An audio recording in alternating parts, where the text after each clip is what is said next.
سلامونه احترامات او نیکی خیلی دوستانو جمع راغو او اوس په خلک خامخا په کمره کې د ګیس هیټر لګوي او د ګیس هیټر تاسو ته پته ده چې ډېر زیات جانلیوا دی، خطرناک دی.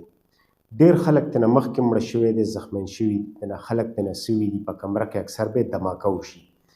دا داسې کار وشي چې جمع شي، اکثر سړي ته خوند وي یاره بس اوس یې بندوم د هیټر. په دې کې دی اوده شي، اوده شي دلته ورته هیټر خوند ورکړی، کمره ګرمه شي. دا چې کله اوده شي او په دې کې لوډ شوټینګ وشي که نه، او بیا چې کله ګیس د لوډ شوټینګ نه پس راشي نو دا کمره داسې شي لکه چې د اوبو نه څنګه ډکېږي نو دغسې دا د ګیس نه هم ډکېږي، دغه ګیس لاندې دغه کېږي، جمع کېږي. نو ډېر خلک هم دغسې په اوده اوده کې ته نه بس لاړ شي، مرګ خولې ته ورسي د دې ګیس د وجې نه. او چې چا قوت مدافعتي هغه راپاسي یا هیټر لګولو کوشش کوي، ماچس وایي یا بټن لیټ لګوي، بټن وایي دا بټن نری غوندې سپارک کوي. دغه نری سپارک د دې ګیس دپاره پوره دی یو دماکه وشي. نو تاسو مهرباني کوئ چې په کمره کې کله هیټر لګوئ پهله خو لګوئ ما چې لګوئ نو د کمرې نه بیا بار کوئ څه ساعت پس د اوده کېدو نه مخکې دا خامخا بار کوئ. که چېرې تاسو دا بار نه کړو د ګیس لوډ شوټینګ هم ونه شو او دا ټوله شپه بل شو، یو خو تاوان ډېر زیات دی، بل په دې کمره کې د اکسیجن مکمل ختم کړي. چې کله مکمل اکسیجن ختم کړي نو بیا هم د تاسو د بیماریدو یا د مرګ خطره پکې وي، ځکه چې کمره کې د دروازه کړکۍ مکمل بند نو دا تاسو خامخا تباه کوي. ګیس خو که ارزان دی، ګران دی، بل دی، جمع شو یا جمع نه شو هغې خو ځان ته یو مسله ده، خو دلته تاسو جاني ډېر زیات تاوان دی.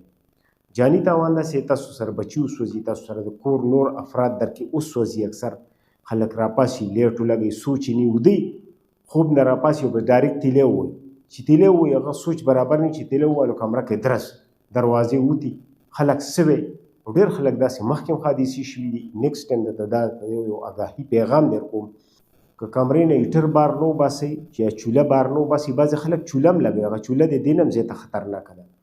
یا د باره مخ نه وال بندوئ او چې کله تاسو هیټر بند کوئ یا چوله بند کوئ نو شیبه دروازه کلاو پرېږدئ چې تاسو ته کمرې ته اکسیجن راشي، چې تاسو کمرې ته تازه هوا راشي او هغه دغه ته نه وځي، هغه کم کاربن ډای اکساید ګیس پکې جمع دی چې هغه ته نه بار شي او تاسو په سکون سره شپه تېره کوئ.